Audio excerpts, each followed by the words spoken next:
The newsagents. Putin is at war with the Ukrainian people. And the question is, do you care about that? I don't care. It's two Slavic entities fighting each other out. I don't give a shit. Nobody gives a shit over here. All the people that wave the flags and everything like that's all gone.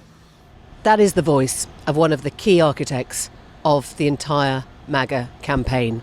And this episode comes with a bit of a health warning, because you're going to hear, after much thought, from Steve Bannon. And yes, we know he's a convicted criminal and he's an anti-vax conspiracist, and the list goes on.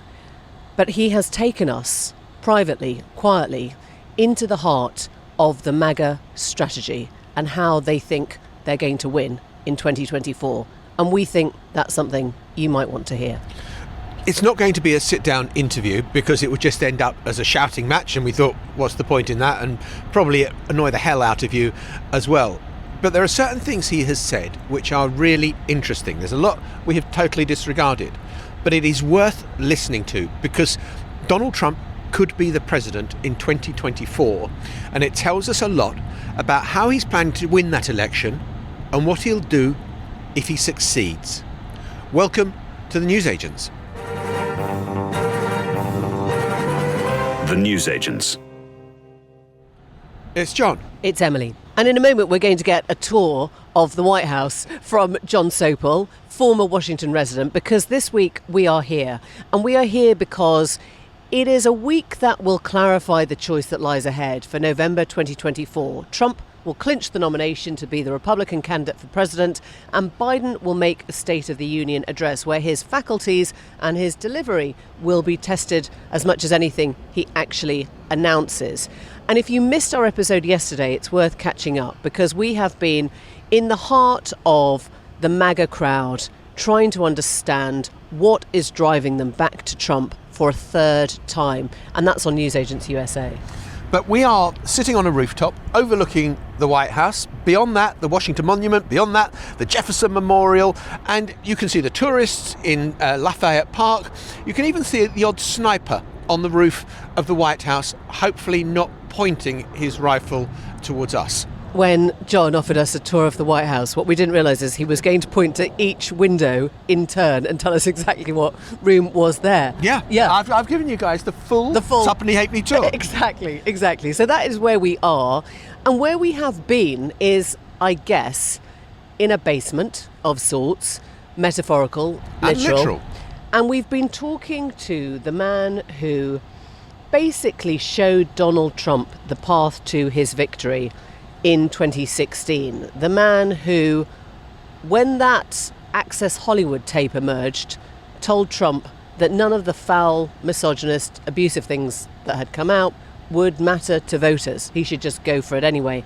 And it turned out he was right. Now, Steve Bannon is somebody who, in recent years, has turned his sort of beltway strategizing into an evangelizing, proselytizing message to get the vote out. And what does that mean? It means filling a lot of people's heads with extraordinary, quite rabid, quite angry, sometimes highly conspiratorial stuff. He spreads the election denier lie.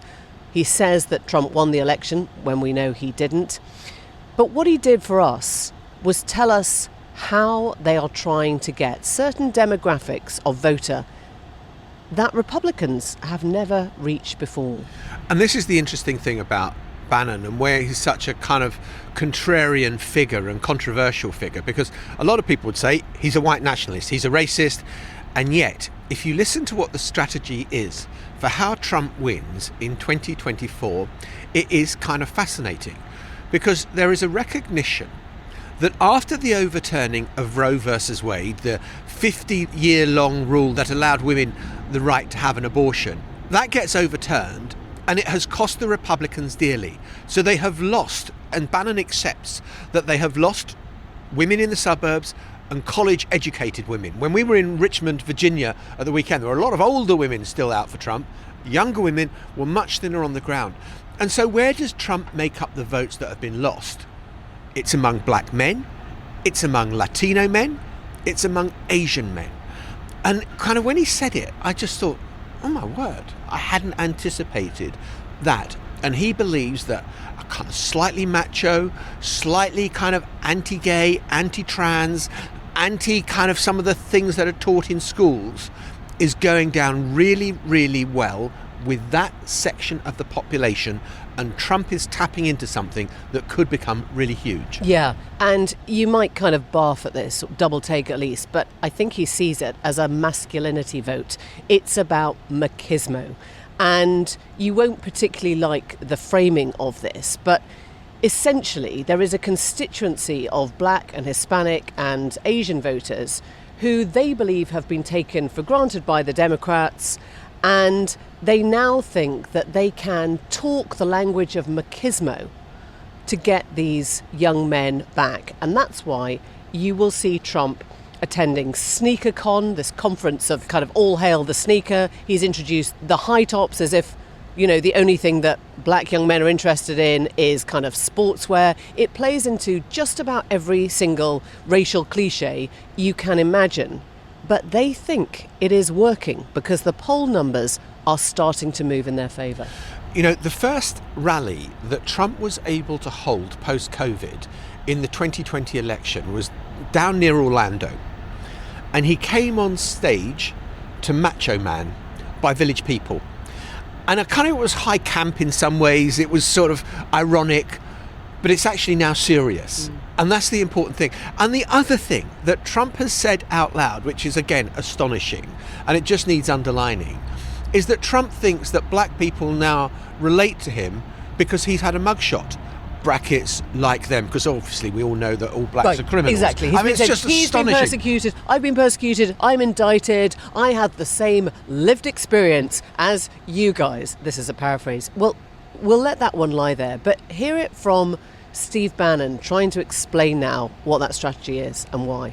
If you look at just the basic math, you only have resources and time for so many things. You have a huge opportunity.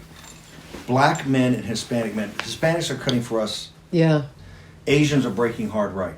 Now from 22%, it's in the mid-30s of backing Trump. And I think it could be 40 or higher. Yeah. Hispanic evangelicals, 55% identify as Christian nationalists. And that's the second part he had in the story today. So, no. So Hispanic men, not women, black men, which is what the whole sneakers thing is about, presumably? Yes, Nikki Haley was brilliant. Yep. Also, he's doing more cultural things like that. Go to the shops afterwards. Things Biden can't do, like DeSantis. In other words, go to the pizza parlor afterwards, or go to the McDonald's and order for everybody. There's cultural things that touch on, like SneakerCon and other things like that. More MMA fights, more things with young men, on college campuses where we went to the football games. So interesting. Much more of this. So the kind of the masculine vote, right? Masculine vote, and it, for the black men, it's not just the economics because they're being fucked. Remember, the other thing is purchasing power. The dollar's down 17%, so their lives, they're gapping it with credit cards at 30%. They can't make it. Kids under 30, they can't, but particularly black and Hispanic men. So it's an economic argument, but it's also a cultural argument. All the stuff, the polling about the transgender and the drag queen story hour and all that, the highest numbers we get are black and Hispanic men. What, who hate it? Hate it. They don't want their kids, their sons to that stuff. What are you talking about? That's macho culture. So that is the window dressing, if you like. That's the strategy. But over the weekend, we sought out some of those voices. And one of them was a young man called Cameron, who told us that Trump's actual policy when he was president, and it's called the First Step Act, you can have a delve into it if you want, about freeing from jail non-violent black men. It's all about closing down the incarceration rate for black men who've been more heavily penalised. And so, in a way, you can find structural, tangible things that suggest Trump has done something for this vote, and they believe that he can do more. And of course, as ever with Trump, you can make the alternative argument. Yeah. You can look at his reaction after the death of George Floyd and the kind of his very ambiguous attitude towards the whole Black Lives Matter, which it became a rallying point for people against the people that were protesting for Black Lives Matter. So as always, there is a very checkered kind of history there, where Trump has done some things and you think, oh, well, that's very progressive. Yeah. And then he does something else and you think, wow, how could he have done that? I mean, if you said, is Trump racist? I think you could probably come down pretty heavily on, Yes. yeah, he pretty much certainly is. Has he also sought out tactically, mechanically, how to get the black vote up? Yes, he also has done that. And there's a reason, as you were saying, which is that women do not like Donald Trump very much. I mean, they didn't like him 8 years ago. They really don't like him now, post Roe v. Wade. And one of the things that Bannon was certainly advising Trump was that he needs to have a female VP on side. The names he was talking about were some of the MAGA crowd, Elise Stefanik, Kristi Noem from South Dakota, who's the governor there. I mean, there are a few that he kind of thinks that, and again, you know, if he has a woman on the ticket, maybe it'll bring back a few of those women who have kind of abandoned Trump, and they would feel that that was a sort of sign of kind of more normalcy and not just getting the macho man. None of those women are normal.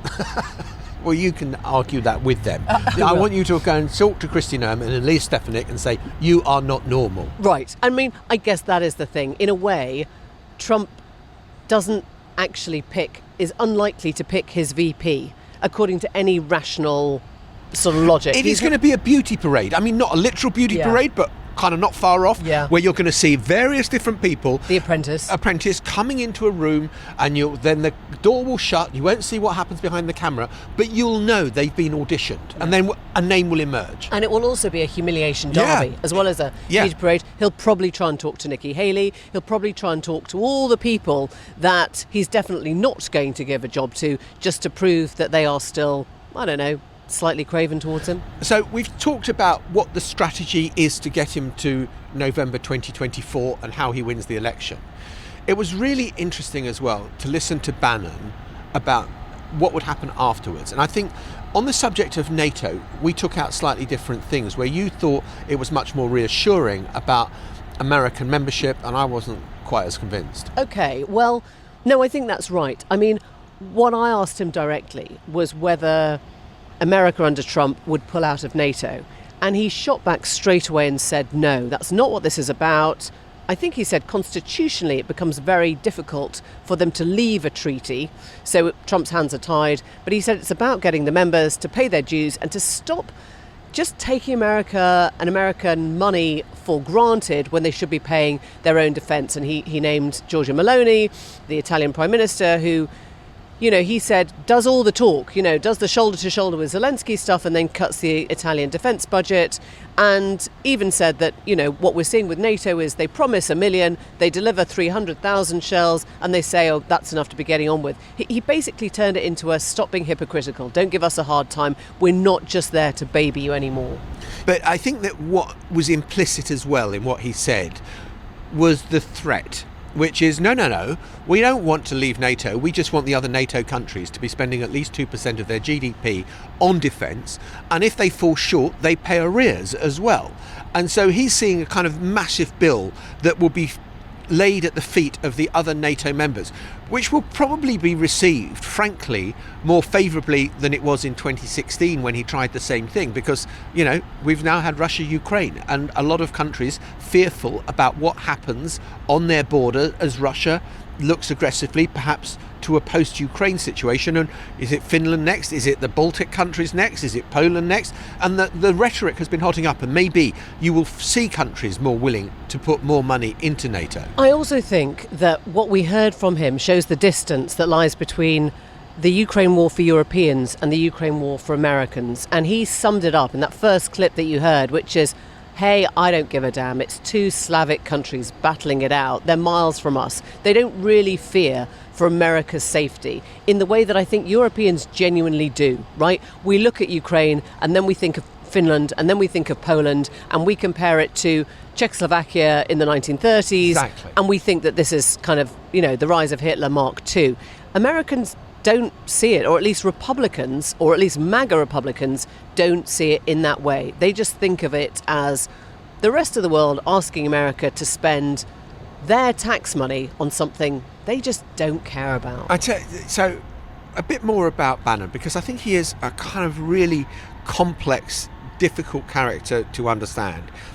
He reads the Financial Times, he listens to the BBC, he reads The Guardian, He wants to know what the enemy is thinking. You know, I know he listens and watches MSNBC on the TV. This is a man who has got a very developed sense of what happened in history. And he thinks that, you know, why on earth did America have to get involved and bail out Europe and lost hundreds of thousands of men, and was very angry about Britain and its role in the Second World War. Okay, let me give you a history lesson here. My fucking allies in World War II were the Russian people and the Chinese people. You guys fought for your empire, and quite frankly, the royal family and your elites, Halifax, all want to cut a deal with Hitler. You guys sacrificed, but you held back because you couldn't have another first day of the Somme. You held back, that's why D-Day was delayed, everything, and you guys were very brave. We lost, what, 500,000 men, 600,000 men? The Russians lost 65 million. They're my out. The Russian people are my ally. I'm not at war. American people are not at war with the Russian people. We're not. And yet he doesn't compare what is happening today with Ukraine and Russia to the Sudetenland in the 1930s. And you should think, why not? Because the parallels are pretty striking. Yeah. I mean, I would say that I feel really uncomfortable about this, and I think you do too, which is that you listen to Bannon and there is actually an intellectual coherence of what he is trying to argue. And it is essentially the America First argument that we heard on Inauguration Day from Trump himself. And at the time, those words, you know, made everyone think of the 1930s, and I think for many, they still do. There are ramifications of totalitarianism and fascism and everything that the 1930s brought with it. And yet, in this context, what he's trying to say, it's a very economic argument, which is no American wants us in a post-financial crash age to be spending money on wars that we don't need to. Whether they need to or not is a different thing.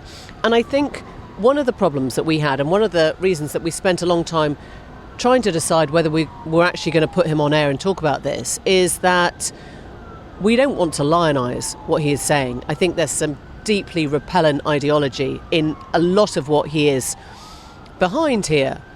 But I think it's probably worth you knowing where their head is if you want to be armed to understand who the Democrats are up against in 2024. And this is the other thing that struck me forcibly about what he said. And again, you know, it's alarming. If Trump wins in November 2024, it's not going to be like November 2016 when they didn't have a bloody clue what they were doing. They were making it up as they were going along. They were riffing. They had no idea what government would actually look like. They are now planning the most extreme purge of government civil servants. You have to be behind Trump or you are out. They are planning on filling thousands of posts with people who will do exactly what Donald Trump bids them to do. In 2016, 2017, there were the grown-ups. There was the General Mattis. There was the H.R. McMaster, another general. And these were the people that would be a restraining influence on Donald Trump. This time round, as Bannon sets it out, he only wants enablers. He only wants people that are fully signed up to the MAGA project to be in any positions of authority so that they can start to deliver on his priorities. Yeah, I mean, Bannon thinks literally, I mean, perhaps delusions of grandeur, we'll let you decide. He got rid of McConnell, the Senate Minority Leader. He got rid of McCarthy, the Speaker of the House. And he's getting rid of Ronna McDaniel, who is at the head of the Republican National Committee, which we will then see headed up by Trump's own daughter-in-law. I mean, this is the project. And I think the other thing he said was, if you think now that all the people that say they're never Trump, that hate the idea of Donald Trump coming back again, will actually stay that way, you're kidding yourself. And he used this weird phrase, didn't he? Power attracts responsibility. In other words, yeah, the grown-ups don't want to be anywhere near Trump for now. They'd much rather it was Haley. But if he gets it, you watch. They will all come back because they will want to be seen to be saving America and being the reins on Trump and being the people who, yeah, want to be back in the room again.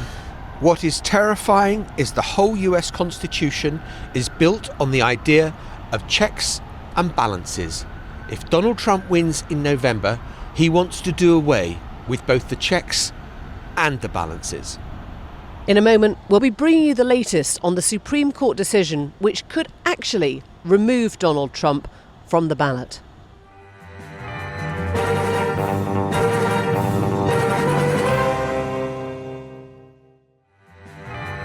This is The Newsagents. Okay, everyone, we have some massive breaking news. Whoosh! Whoosh! That was the whoosh. Oh my God, I felt it. I mean, I'm almost off the back of my stool here. And that is coming out of the Supreme Court. All eyes have been waiting for an announcement at 10 o'clock, which was our time 6 minutes ago, to know whether they would uphold the Colorado Supreme Court's ruling that Donald Trump should be removed from the ballot in Colorado. And the Supreme Court of the United States has said, could we work it out? After much deliberation, not a chance. No, In fact, he stays on the ballot. It's for the people to decide who they elect as their president, not for the court. As anticipated by our very own Nostradamus, John Sobel, just before Christmas. One hates to be smug, but I did sort of rather say I thought the Supreme Court decision would be 9-0 and that all the Democrat justices would say, not our job to decide who is the next president, it's for the people to decide. And sure enough, that is what has happened today. So Donald Trump is going to be on the ballot in all 50 states. It would have been unthinkable, inconceivable, and actually very dangerous as well, that individual states could decide who could run and who couldn't. It's a 9-0 victory to the Supreme Court, to Donald Trump, and indeed to our own Sopel. And I guess the reason why we've left it in the second half, as opposed to starting with it, is because we never really thought there was a chance that they would uphold it. It comes from the 14th Amendment. It's called the Treason Clause, which was essentially a way of arguing that if you have engaged in or participated in insurrection against the state, you should not be allowed to stand. And I mean, it's all very well us saying, it was never going to happen, it was never going to happen. If you kind of get back to normal land for a moment, if you forget about what we know of the Supreme Court and Donald Trump's relation to it and the politicisation, if the question is just, should you be allowed to stand as president if you have engaged in what amounts to an insurrection against the country, it's a fairly obvious no, isn't it? Yeah, I mean, the complicated bit in all of this is, of course, the reason the Supreme Court can't take a view is that Donald Trump has not been tried for whether he did commit an insurrection.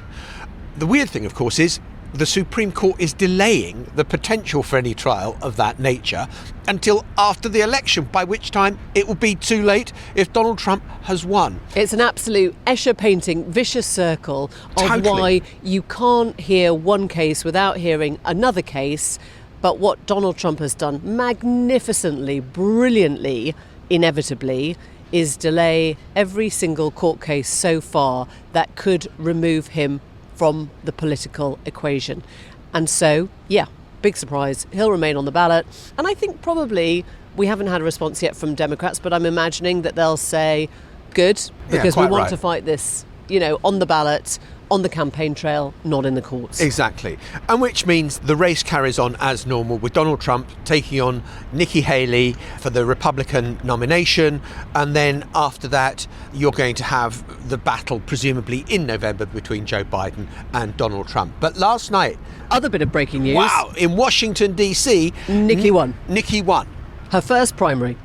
Her only primary. It will probably be her only primary. That lands her 19 delegates that she can, add to her total. I think she's in the 40s and Trump's already in 200, and that's before we even get to Super Tuesday. So it is not going to shift the dial. But it is an important window, I think. And we went along to the one polling station in Washington, D.C., where the Republican primary was taking place. And we caught up with a man who has worked for both Donald Trump and Nikki Haley as he was voting there, the former NATO ambassador, Kurt Vulker. As I look at this, I'm just sharing with you my thoughts. I do think we need a new generation in power. We need someone that is looking at what are our core traditional values, which I believe that she does. When you voted for Nikki Haley today, was it because of her domestic policy or the way she would represent the United States globally? A combination. The most important thing to me right now, I think we need a little less chaos. We need a little more maturity. We need to face the challenges that we face domestically and internationally. If you look at the polling data, it is very clear that Donald Trump will get the majority of the delegates out of this and probably have enough delegates to get elected as the Republican nominee at the convention in July. But let's face it, we all know there's a lot of chaos out there and anything can happen. So it's good, I think, to show that there is a significant block of the electorate, Republicans particularly, but also non-Republicans, who want something different. That 70% of Americans don't want either Trump or Biden. And so it's good to have somebody stand up and say, this is normal, this is what I would like to do, to represent that, because I think it's important to represent Could I just ask, just briefly, would you call yourself a never-Trumper? No, not at all. No, I would not. I think that the people get to choose who's the president, and I don't think people should say, oh, no, never, never. What I do think is that you have a civic duty to vote your conscience, and you also have a civic duty to want the best for your country under whatever circumstances exist. So if in November it comes down to a choice between Joe Biden and Donald Trump, as seems most likely, what do you think is best for your nation? Well, I think we've missed what's best for our nation if we come to that standpoint. And then I think, we'll have to get into that election and see how things look. I would not be certain today, even with the voting as it goes on, that is the situation we face in November.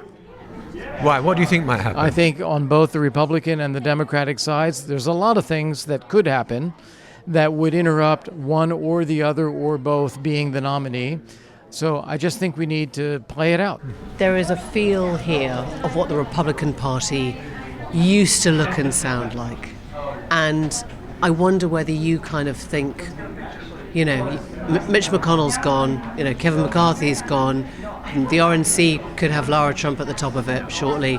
Does it feel like your party still? Or does it feel like the party's just kind of slipping away? So I think what you're saying is that has the Republican Party irrevocably changed from a traditionalist, fiscal conservative, national security, social conservative entity into a more radicalized, burn down everything, the establishment, the deep state, etc. It's all corrupt and terrible.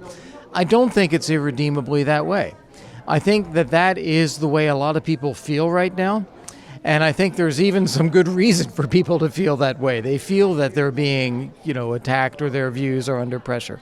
But I think it is also because the current leadership is driving them that way, saying these are the ways we should act and think and behave.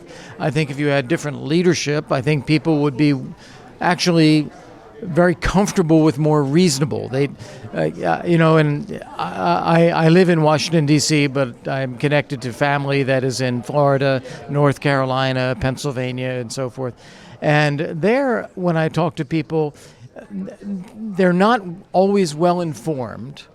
When you have a conversation that just talks about what's going on, they're very reasonable people. And I think that is actually the nature of both the party and the country. And what is lacking is leaders who speak to that rather than leaders who inflame that.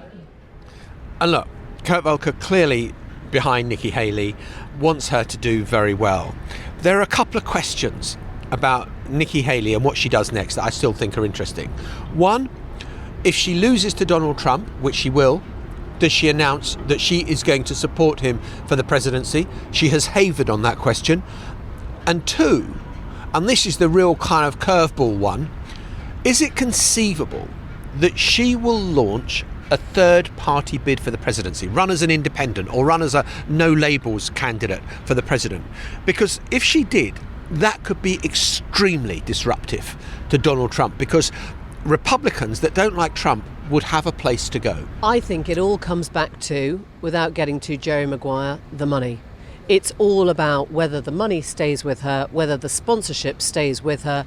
If the donors decide that Nikki Haley can go further, she'll stay in the race. And I don't think she will run as a third party. She's already said no to the no labels kind of third party.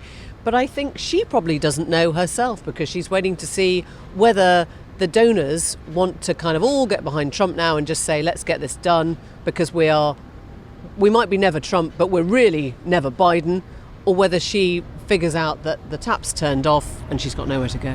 One thing I do know for certain is that Nikki Haley not making clear what her plans are or what her intentions are is driving Trump nuts. Mad. Because he just wants her to go. He wants all the money to get behind him. He just wants to be fighting Biden. And she is now a real irritant. Yeah, and he started to criticise her clothes and her voice and Everything. kind of it just showing the sort of old style misogyny. And I think that is a big giveaway, that if you've lost on the argument a bit, it shows that she's getting to him. Can I just bring in a question that I'm reading on Twitter from Sam, who, in response to the Supreme Court news, has said, appreciate it won't be as simple as the following, but I struggle with the Supreme Court deciding it's okay for individual states to determine abortion laws, but when it comes to Amendment 14, then a state's decisions can be overridden.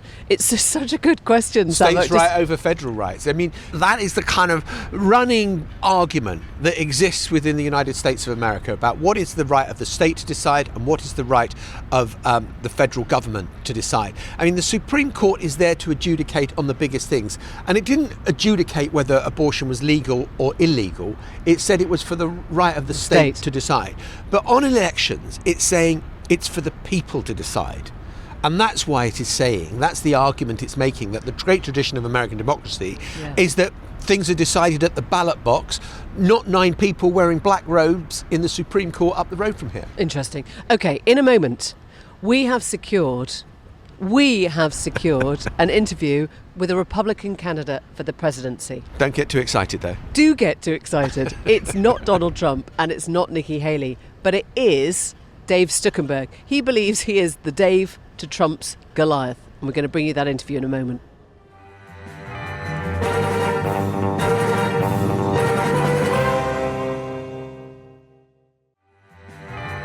This is The News Agents.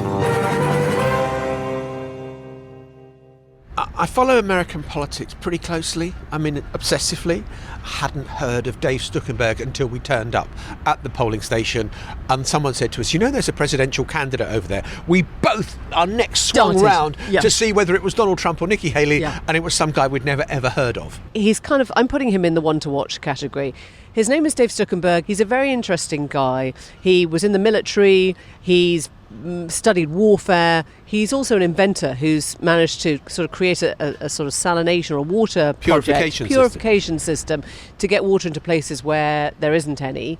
And he grew up with really minimal education, stopped school at primary level because he grew up in poverty, and then did his MA in kind of 18 months or something, just furiously fast. Yeah, and he has gone on to be a senior military officer advising the National Security Council and the Joint Chiefs of Staff at the Pentagon. So, you know, quite a formidable young man. He was there with his family and he spoke to us about why he was standing and what the chances were.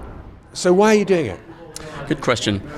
Fundamentally, I might be considered one of the foremost experts on special warfare in the United States. And we're in a special kind of challenge right now in terms of the Western order. We're facing imminent demise unless we change our behavior. I understand what's going on, and I understand what to do about it.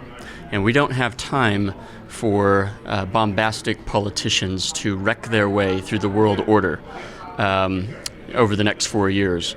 The present condition of the international system won't tolerate it, and it could lead to a wider scale war, and that's very concerning to me. So I have stepped in at the very late hour as a disruptive candidate to say, Donald Trump, it takes a David to bring down a Goliath, and I'm standing until you turn and face me, and you tell me why you deserve to be the president of the United States again. You are an abject failure as a human being, and we need governance that is stable and that can reassure our allies and partners and that can calm temperatures down, bring temperatures down in the United States and unify the American people. I can do that. Okay, you said this will take a David and Goliath battle for you to win. Isn't it more Don Quixote? Aren't you tilting at windmills with this? No, I just need the American electorate to give me a few smooth stones and I will take him down. So the show today in Washington, D.C. is a special primary because this is a city that is through with Donald Trump. Okay, and what we need is for them to throw these 19 delegates behind a candidate that has the ability to defeat him. The electorate has already seen Nikki, and they've already said no. Okay. They have not seen me, but they're going to. At the polling station, we saw, I think, all 5 of his kids, and possibly his wife as well. I mean, it was kind of a family occasion. And we watched anxiously to see the votes roll in later that night. He got 8. 8 votes in total in the Washington, D.C. primary. But that's more than you or me. So, I mean, one to watch, but don't expect anything overnight, I think it's fair to say. Bye for now. Bye-bye. The Newsagents. This is a Global Player original podcast.